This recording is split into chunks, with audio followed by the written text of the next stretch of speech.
नालायक बेटा, भगवान ऐसा बेटा किसी को ना दे। बेटा, आज मेरा चश्मा टूट गया है, जरा तू शाम को ऑफिस से आते वक्त ठीक करवा लाना। माँ, मैंने तुझे 1000 बार कहा है कि ऑफिस जाते वक्त टोका टाकी मत किया करो, पर तुम हो कि समझते ही नहीं हो। सारा मूड खराब करके रख दिया। गुस्सा करते हुए रमेश ने कहा। बेटे से ऐसी बात सुनकर बेचारी माँ क्या करती। अपने आंखों में आए आंसुओं को छुपाने की कोशिश करती हुई अपने कमरे में चली गई।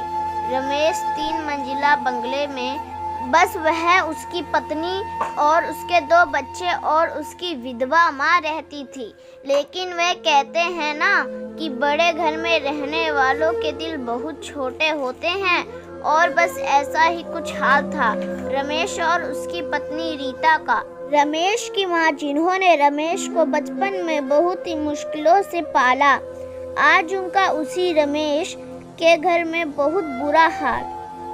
रमेश के पिता जब रमेश सिर्फ 5 वर्ष का था, तभी उसको अकेला छोड़कर इस दुनिया से चले गए। उसकी माँ ने दूसरों के घर में झाड़ू पोछा, बर्तन मांजना आदि काम करके इतनी तकलीफों से रमेश को पाल पोस कर बड़ा किया, उसको अच्छी शिक्षा दिलाई, एक काबिल इंसान बनाया। अगर कोई कहता, अरे रमेश की माँ, तू सारा दिन काम करती रहती है, कभी अपने बारे में तो कुछ सोचा कर। इस पर वह बड़े गर्व के साथ उत्तर देती, अरे बस कुछ दिनों की ही बात है, फिर देखना बड़ा होकर मेरा बेटा एक बहुत ही अमीर आदमी बनेगा और मेरा बहुत ख्याल रखेगा। लेकिन उस बेचारी को क्या पता था कि उसका यह ख्वाब बस ख्वाब ही बनकर रह जाएगा। जैसे जैसे रमेश बड़ा होता गया, वैसे वैसे वह कामयाब होता गया। अब उसका बड़े बड़े लोगों के साथ उठना बैठना हो गया, उन लोगों के साथ पीना पिलाना भी शुरू हो गया। अगर माँ कभी टोक देती तो रमेश कहता, माँ तू कुछ नहीं समझती। रमेश अपने उन रईस मित्रों से माँ को मिलवाने में शर्म महसूस करता था। रमेश ने भी बिना बताए शहर के एक बड़े बिजनेसमैन की बेटी के साथ शादी कर ली। लेकिन इन सब के बीच वह अपनी माँ की सारी कुर्बानियों को भूल चुका था। रमेश की पत्नी उसकी माँ को बिल्कुल भी पसंद नहीं करती थी। एक दिन घर में पार्टी चल रही थी। रमेश की पत्नी अपनी सहेलियों को अपना नया हीरो का हार दिखा रही थी, जो कि रमेश ने उसके जन्मदिन पर दिया था।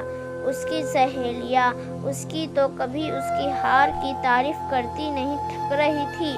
तभी अचानक उसकी बूढ़ी सास पानी लेने के लिए कमरे से बाहर गई और उसने बहू से कहा, बहू जरा एक गिलास पानी दे दो, बहुत प्यास लगी है। रमेश की पत्नी बहू शब्द सुनकर बहुत बुरा लगा।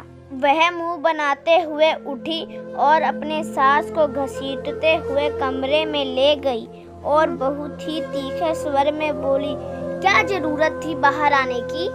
उसकी सास बोली, बहू बहुत प्यास लगी थी। रमेश की पत्नी चिल्लाती हुई बोली, प्यास ही लगी थी ना, मर तो नहीं रही थी ना, मेरी नाक कटाकर रख दी सबके सामने। इतना कहकर वह बाहर निकल गई। अब तो मानो ये रोज का सिलसिला हो गया। कभी रमेश तो कभी उसकी पत्नी माँ को अपमानित करने में कोई कसर नहीं छोड़ते थे। आखिर एक माँ होने के साथ साथ एक इंसान भी तो होती है, क्या उसे जीने का हक नहीं है? आखिर कब तक सहन करती वह यह सब। और जब सब्र का बांध टूट गया तो उसकी माँ रमेश से बोली, बेटा तू एक काम कर, मुझे वृद्धाश्रम छोड़ दे। इस पर भी रमेश और उसकी पत्नी दोनों गुस्से में हो गए। रमेश की पत्नी बोली, अब इस उम्र में यही दिन दिखाने बाकी रह गए थे, सारी दुनिया हम पर थूकेगी, लोग कहेंगे कि बूढ़ी माँ को वृद्धाश्रम छोड़ दिया। तुम्हें आखिर तकलीफ क्या है यहाँ? खूब मजे से तो रह रही हो। तुम यही चाहती हो ना कि हम बदनाम हो जाए। रमेश की माँ समझ भी नहीं पा रही थी कि आखिर उसका कसूर क्या है, और वह एक बार फिर अपने कमरे में चली गई। समय गुजरता गया। फिर एक समय ऐसा आया जब हमारे देश में पुराने नोट बंद हो गए और इसके तहत हर व्यक्ति अपने खाते में सिर्फ 2.5 लाख तक के ही पुराने नोट जमा कर सकता था। रमेश भी अब बहुत परेशान हो गया, क्योंकि उसके पास तो बहुत सा काला धन था। इस मुसीबत की घड़ी में से उसे सबसे पहले अपनी माँ की याद आई। भागा भागा रमेश अपने माँ के पास गया और किनारे पर रखे टेबल से टकराया। माँ ने तुरंत पूछा, बेटा कहीं चोट तो नहीं लगी? लेकिन रमेश के दिल में तो पाप बसा था। रमेश बोला, अरे माँ, ये सब छोड़ो और मुझे जल्दी से अपना पासबुक दो। मुझे जल्दी से तेरे खाते में पैसे जमा कराने हैं।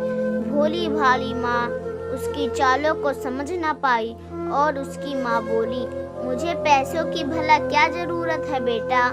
रमेश बोला, मेरा समय मत बर्बाद करो और जल्दी से अपना पासबुक दे दो। इतना कहकर माँ के हाथ में से पासबुक लेकर वह तेजी से निकल गया। आज उस माँ की ममता ठगी गई थी।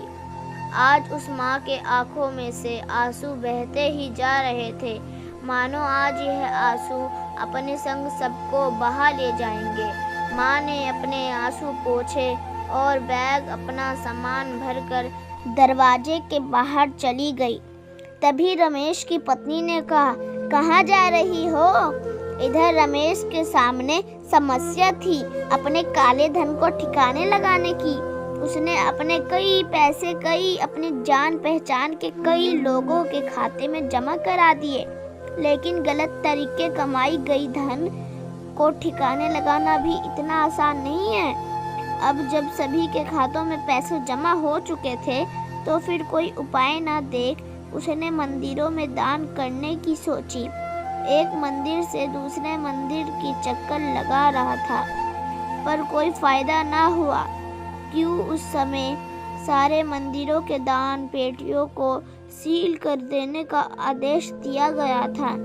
जब उसके चारों ओर निराशा ही निराशा छाई हुई थी, तभी अचानक उसके मन में एक ख्याल आया और वह जल्दी से गाड़ी में बैठकर चल पड़ा। रमेश ने गाड़ी रोकी और जल्दी से वृद्ध आश्रम की ओर भागा, लेकिन तभी अपने सामने उसके माँ को देखकर उसके कदम रुक गए।